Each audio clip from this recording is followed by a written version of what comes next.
Mesdames, Messieurs, peuple congolais, chers membres de la diaspora, Denis Sassou Nguesso a ses 85 ans. De quoi a-t-il peur et pourquoi? D'abord, qu'est-ce que c'est la peur? La peur est une émotion et l'émotion est humaine.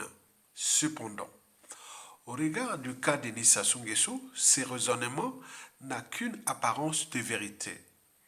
En fait, le comportement de Denis Sassou Nguesso est dicté par son instinct, de sorte qu'il ne peut pas s'empêcher d'agir comme il agit contre ses victimes depuis déjà 1970. L'instinct commande. Denis Sassou Nguesso obéit, loin d'être le modèle de l'humanité. Denis Sassou Nguesso est l'incarnation d'une totale servitude à l'instinct animal. Or, on ne peut parler d'humanité que pour un être qui s'est affranchi du déterminisme naturel. Pour être humain, il faut choisir de faire ou de ne pas faire. C'est-à-dire d'avoir franchi les barrières de la raison, de l'esprit critique, de la conscience, de la liberté, de la dignité humaine et de l'empathie. C'est ce qu'on appelle les barrières de l'humanité. Seul donc un être qui s'est débarrassé de la tyrannie des instincts peut remplir les conditions minimales de l'accès à l'humanité. D'ailleurs, Denis Sassou Nguesso n'a d'humanité que son apparence physique. Il fait partie des êtres reptiliens. Ce sont des êtres à sang-froid, sans âme ni conscience, sans émotion. Ce sont des êtres nés avant la honte, l'indignité et le déshonneur. Par exemple, c'est Sassou Nguesso, vérité ou mensonge, c'est pareil. C'est quelqu'un qui ne vit que dans le mensonge, la mégalomanie et le cynisme, parce qu'il n'attache aucune importance au contenu social, moral et philosophique du caractère sacré de la vie humaine. Il n'accorde non plus d'importance aux fondamentaux de la société et de la civilisation et à leur signification. Par exemple, le respect des règles communes, dites communes, par exemple loi, règlement, administration, institution, constitution, bref, il ne respecte pas les notions les plus insignifiantes de l'État ou du bien commun. Mesdames, Messieurs, peuple congolais, chers membres de la diaspora, Denis Sassou Nguesso fait partie de ces êtres à qui on leur a attribué un rôle tout en haut de la pyramide. À l'échelle de notre pays, il s'agit de la pyramide France-Afrique. Il y a donc des décideurs qui attribuent des rôles. Et à partir du moment où vous tenez ces rôles et que vous amenez avec vous tous les êtres que vous pouvez, le maximum que vous pouvez, et à partir du moment où vous tenez ces rôles, vous avez le droit de continuer à poursuivre votre mission. Le cas France-Afrique de Denis Sassou Nguesso est un cas d'école. Et pourquoi? Parce que malgré le nombre de ses victimes de crimes de sang, de génocide et de crimes contre l'humanité, Denis Sassou Nguesso parvient à se convaincre de son mensonge, de sa mégalomanie et de son cynisme. Et pourquoi?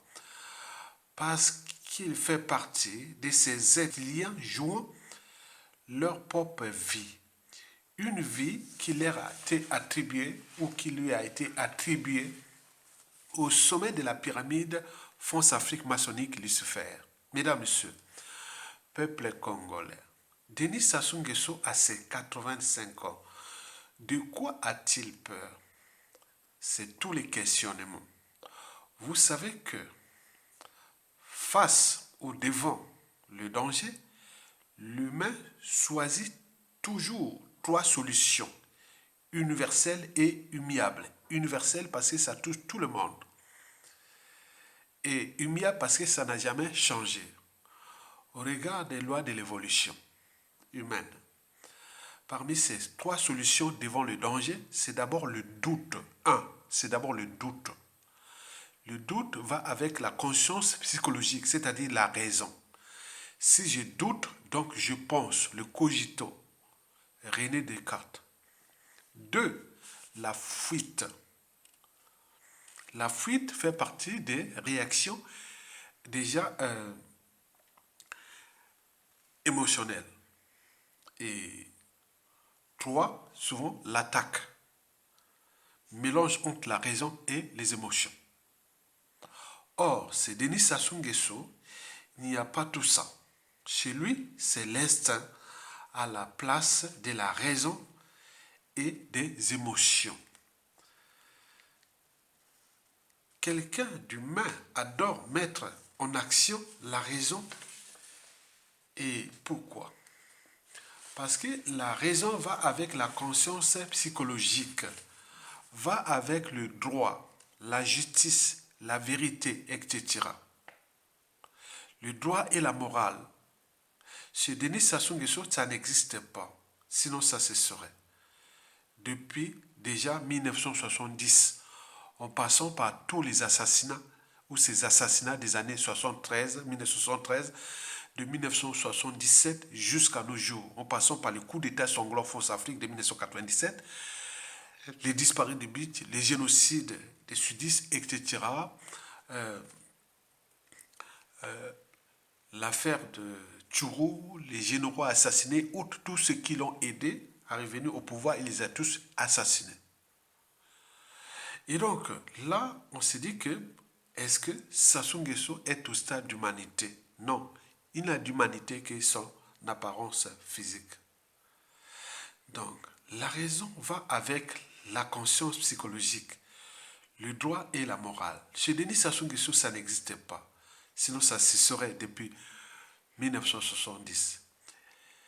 Emmanuel Comte soutient que c'est là, précisément, où c'est précisément là le rôle de l'éducation.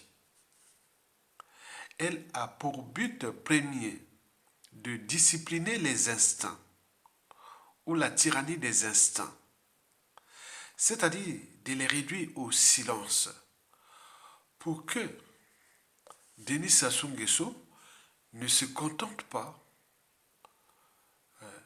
d'obéir à ce que sa nature commande. Mesdames, Messieurs, peuple congolais, chers membres de la diaspora, alors, s'il suffisait d'obéir ou de se soumettre à Denis Sassou Nguesso pour être libre, digne ou pour vivre dans ce pays, est-ce que nous les Congolais serons libres et en paix? En d'autres termes, est-ce que les Congolais seraient-ils piétinés et leur pays fracassé? Je réponds la question. S'il suffisait d'obéir à Denis Sassou Nguesso pour être libre ou vivre dignement dans ce pays ou être en liberté surtout dans ce pays, est-ce que nous, les Congolais, nous serions piétinés et le pays fracassé? Pour moi, la seule solution à ce problème, à la fois politique, citoyen et moral, c'est qu'en tant qu'humain et citoyen à la fois, vous avez les trois vertus de l'humanité, ou ces droits et devoirs de l'humanité. Parmi ces trois vertus ou devoirs de l'humanité, devant l'injustice, l'oppression et la barbarie, la haute trahison, le déshonneur et autres, vous aviez le droit de désobéir. Par la désobéissance, vous arrachez votre liberté d'individu ou de citoyen et voire de peuple. 2.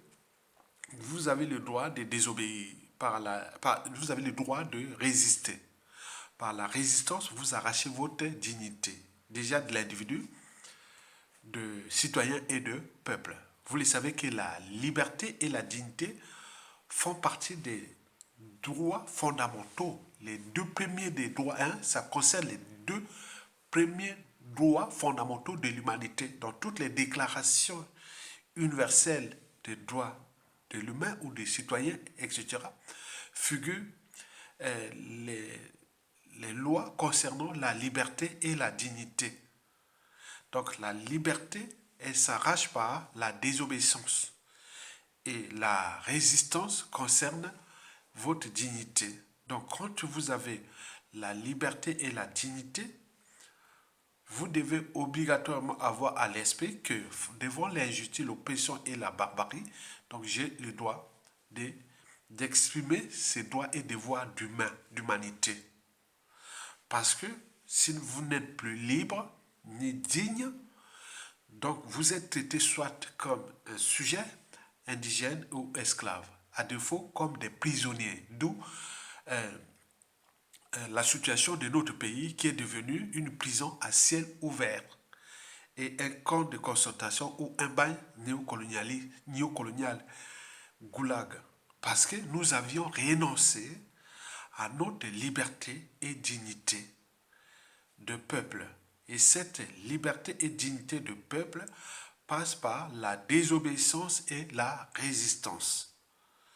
Opération ville morte pour certains, il y a beaucoup d'actions depuis l'histoire de cette humanité. Déjà au cours de ces 100 dernières années, on a des cas d'exemple de la désobéissance, de la résistance face à ou devant une loi injuste ou un pouvoir jugé injuste, etc. Enfin, la troisième vertu, c'est la révolte. Par la révolte, les citoyens ou le peuple arrachent ou expriment son pouvoir. Et cette révolte peut se passer par la révolte populaire, insurrection et autres. On n'a pas peur. Et deux, par un coup d'état militaire salutaire. Donc retenez les trois vertus du citoyen ou des peuples libres.